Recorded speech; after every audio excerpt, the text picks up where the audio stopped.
बिस्मिल्लाहिर्रहमानिर्रहीम, अस्सलाम वालेकुम। मैं समी इब्राहिम हूँ और आप देख रहे हैं हमारा यूट्यूब और फेसबुक चैनल।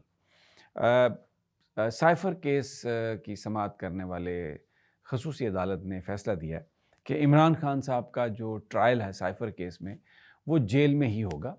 उसमें मीडिया को जाने की इजाज़त दे दी गई है। आज प्रोडक्शन ऑर्डर अदालत ने उनके जारी किए थे कि उनको और शाह महमूद कुरैशी को पेश किया जाए जुडिशल कॉम्प्लेक्स में, क्योंकि इससे पहले इस्लामाबाद हाई कोर्ट ने जो उनका जो ट्रायल था जेल के अंदर 29 अगस्त के नोटिफिकेशन की बुनियाद पर जो हो रहा था, उसको कालअदम करार दे दिया था और सारी की सारी जो कार्रवाई भी कालअदम करार दे दी गई थी और ये कहा था कि उनको पेश करें। आज बड़े दलाइल हुए और पीटीआई के वकील जो थे उन्होंने बड़े कानूनी नुकात उठाए। ये कहा कि ये जेल के सुपरिटेंडेंट ने ख़त लिख दिया है कि जी मैं सिक्योरिटी की वजह से पेश नहीं कर सकता। तो वो जेल के अंदर कैसे ये फ़ैसला कर सकता है सुपरिटेंडेंट कि जेल के हालात ख़राब हैं और वो नहीं पेश कर सकता इमरान खान को। अच्छा, अब ख़त जो सुपरिटेंडेंट ने लिखा है इमरान खान के हवाले से, लेकिन शाह महमूद कुरैशी को भी पेश नहीं किया गया। तो उनके वकला ने ये कहा कि आज उनको पेश किया जाए या सुपरिटेंडेंट जेल इस्तीफ़ा दें या इमरान खान साहब को पेश किया जाए। तो जो प्रोसिक्यूटर हैं शाह खावर, उन्होंने कहा कि ये इमरान खान साहब का अदालत में आना तो बहुत ज़रूरी है, क्योंकि अब चालान की जो नकूल देनी है, फ़र्द जुर्म जो कुछ भी है सब, उसके लिए इमरान खान की अदालत में मौजूदगी ज़रूरी है। तो जज साहब ने दलाइल सुने और फ़ैसला कर लिया महफूज। अब उन्होंने जो ऑर्डर किया है बावजूद इसके कि इस्लामाबाद हाई कोर्ट ने ये कहा था कि ये जेल में नहीं होना चाहिए, ये ओपन होना चाहिए। तो उन्होंने जज साहब ने ये फ़ैसला किया कि ट्रायल जेल में ही होगा, लेकिन मीडिया को इजाज़त होगी। अब कितने मीडिया के लोग जाते हैं, क्या अपनी पसंद के मीडिया के लोगों को भेज दिया जाता है।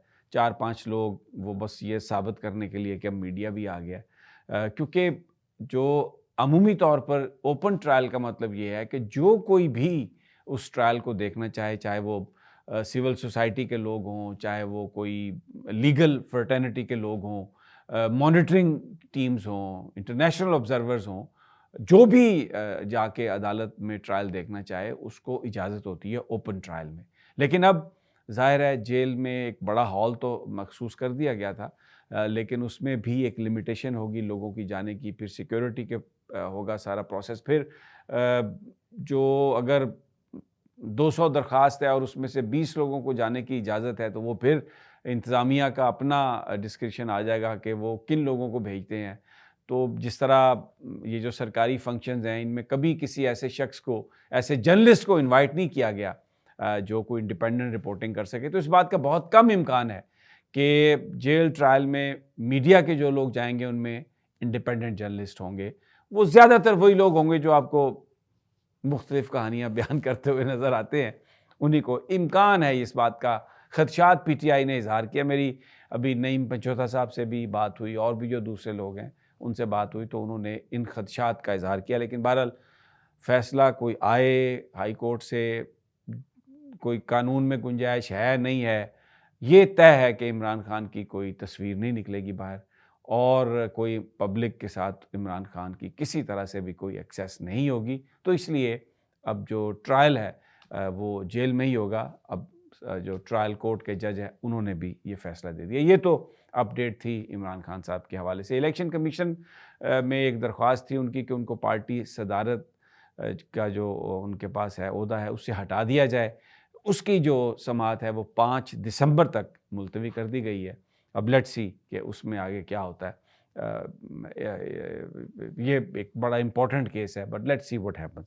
इसके अलावा कुछ और ख़बरें हैं। एक जो ख़बर आ रही है उसमें यूएई से पाकिस्तान को 20 से 25 अरब डॉलर ये कहा जा रहा है कि वो मिलेंगे और वज़ीर-ए-आज़म भी मौजूद थे वहाँ पर और आर्मी चीफ़ भी वहाँ पर मौजूद थे। उनकी भी मीटिंग्स हुई हैं। तो बुनियादी तौर पर ये जो पैसे इन्वेस्टमेंट जो आएगी सरमायाकारी, ये आर्मी चीफ़ भी वहाँ पर मौजूद हैं। तो पाकिस्तान फ़ौज बतौर इदारा, क्योंकि ये कहा भी था चीफ़ साहब ने कि हम निगरान हुकूमत के साथ खड़े हैं और इकनॉमिक रिवाइवल की बात हो रही है।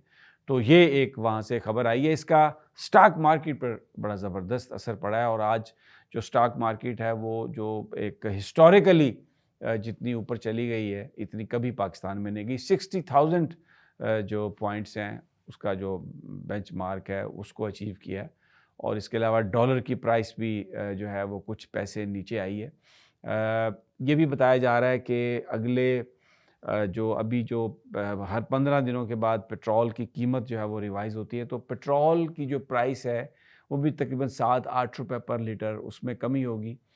ये कुछ अच्छी खबरें हैं, ज़ाहिर है हम मीडिया में हैं, तो जो एक चीज़ जिसका इम्पैक्ट पॉजिटिव है, वो भी उसका भी ज़िक्र करना बहुत ज़रूरी है। स्टॉक मार्केट जो है, एक ज़माना होता था जब ये किसी मुल्क की इकॉनमी की रिफ्लेक्शन होती थी, लेकिन अब पिछले बहुत सारे सालों से स्टॉक मार्केट जो है ये it has become kind of global casino, जहाँ पे जो मुख्तलिफ बड़े-बड़े जो प्लेयर्स हैं वो आके इन्वेस्ट करते हैं स्टॉक्स के नाम पर, और फिर उसको उठा लेते हैं, निकाल लेते हैं, और इसका कोई इस चीज़ से ताल्लुक़ नहीं है कि वो जो इंडस्ट्री है वो अमली तौर पर कितने उसकी क्या क्या परफॉर्मेंस है।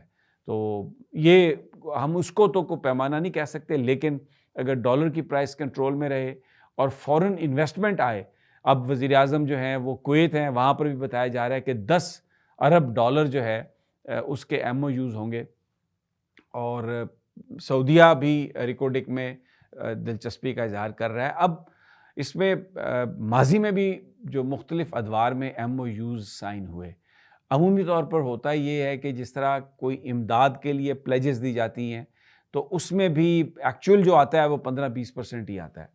तो अब ये एमओयूज़ जो साइन हुए हैं, इसमें अमली तौर पर कितनी सरमायाकारी आती है उसके लिए हमें इंतज़ार करना पड़ेगा, और फिर जो हमारा अपना मुल्क का इंफ्रास्ट्रक्चर है वो ठीक करना बहुत ज़रूरी है। पॉलिटिकल स्टेबिलिटी होना बहुत ज़रूरी है, क्योंकि जो फॉरेन इन्वेस्टर है वो फिर बहुत इत्मीनान से और बड़ी खुशदिली से ये काम करता है। तो जो दूसरी चीज़ें हैं, अगर वो भी हो गई, इसके साथ उन्होंने मैच किया, तो ये एक बहुत बड़ी अचीवमेंट होगी, क्योंकि जनरल आसिम मुनीर भी वहाँ पर मौजूद थे, और निगरान वज़ीर-ए-आज़म भी वहाँ पर मौजूद थे। जो वहाँ से तस्वीर आई हैं इजलासों की, जिस तरीके से यूएई के हुक्मरानों ने भी ये कहा है कि पाकिस्तान जो है उसके साथ हमारे बड़े ताल्लुकात अच्छे हैं, ये बहुत खुश आइन है। लेकिन इसको मैं फिर ये कहता हूँ कि मटेरियलाइज़ करने के लिए आपको सियासी इस्तेहकाम लाना बहुत ज़रूरी है, और ये जो नोशन है ना कि इलेक्शन से जो इक़्तिसादी तरक्की का पहिया जो चलेगा तो वो मुतासर होने का ख़तरा है, इसलिए आप इलेक्शंस को आगे ले जाएँ, ये ऐसा आर्गुमेंट नहीं है जिसमें कोई जान है, और इसको इस तरीके से नरेट करना ग़ालिबन मुनासिब नहीं होगा।